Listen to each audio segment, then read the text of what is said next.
Hello जी। तो IRFC ने अपने Q2 के नंबर रिलीज कर दिए हैं, तो चलो नंबर्स को एनालाइज करते हैं। हम प्रॉफिट लॉस और क्वार्टरली बेसिस पे प्रॉफिट लॉस को देखने से पहले हमने एक बार यहाँ पर नंबर्स पे फोकस करना चाहिए। तो मार्केट कैप इसकी 1,63,618 करोड़ की समथिंग की है। तो ये एक लार्ज कैप कंपनी है। जो इसका पी चल रहा है वो 24 का चल रहा है, और यहाँ पर आरओसी के हिसाब से और आरओई के हिसाब से ये कंपनी इतनी ऐसा अच्छी नहीं है।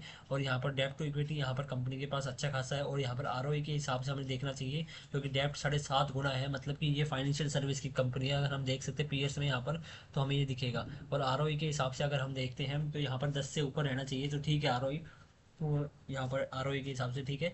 अब यहाँ पर मैंने पहले बोला था कि आरओई यहाँ पर ठीक नहीं है, बट यहाँ पर फाइनेंशियल सर्विसेज की देख के यहाँ पर सही है। उसके बाद में यहाँ पर क्वार्टरली वाइज हम देखने से पहले एक बार हमने चलना चाहिए इन्वेस्टर्स के अंदर में। तो इन्वेस्टर्स के अंदर में देखते हैं तो यहाँ पर ये सरकारी कंपनी है एक। और उसके बाद में यहाँ पर कैश फ्लो देखे तो कंपनी के पास में कैश फ्लो आता है, कभी चला जाता था पहले, अब तो सही आ रहा है फिलहाल तो। और बैलेंस शीट में अगर हम देखें तो इसकी जो यहाँ पर फिक्स्ड एसेट है वो यहाँ पर ना के बराबर है, बट हाँ इसका लोन का काम है, एक तरीके से फाइनेंस देती है अदर कंपनियों को। तो यहाँ पर प्रॉफिट लॉस हमें सेल्स में पता लग जाएगा। तो सरकारी कंपनी इनके पास में ही सारी बुक्स आती है, कोई यहाँ पर इनका कंपटीटर है ही नहीं, ये नाम के हैं वैसे ही सारे। ठीक है, तो यहाँ पर सेल्स वगैरह यहाँ पर हाईएस्ट एवर यहाँ पर इनकी रहती है। और नेट प्रॉफिट भी ये हाईएस्ट एवर की कंपनी है। बट यहाँ पर से 2022 के बाद से कंपनी ने एज सच कोई ग्रोथ नहीं दिखाई, बट क्योंकि यहाँ पर प्रोजेक्ट वगैरह इतने गवर्नमेंट के नहीं हुए होंगे तो इसलिए नहीं आई। बट यहाँ पर अगर हम लेटेस्ट क्वार्टर के हिसाब से देखें तो यहाँ पर पहले ईयर के हिसाब से देखते हैं कि यहाँ पर कितनी परसेंटेज वाइज आई है तो गेन वगैरह।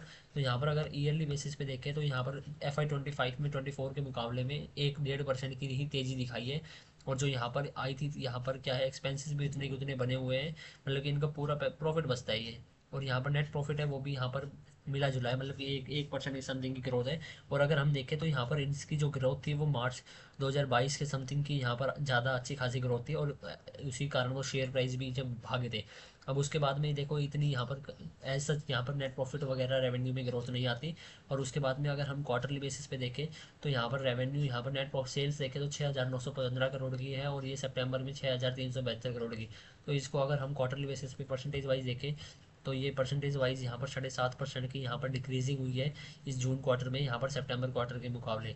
और यहाँ पर नेट प्रॉफिट देखें तो यहाँ पर 1.5% की तेज़ी आई है पिछले क्वार्टर के मुकाबले। यहाँ पर हम नेट प्रॉफिट देख भी सकते हैं कितना है। नेट प्रॉफिट 1740 करोड़ का था पिछले सितंबर को जून क्वार्टर में, और इस क्वार्टर में यहाँ पर 1777 करोड़ का है। और सेल्स 1695 करोड़ 15 करोड़ की है।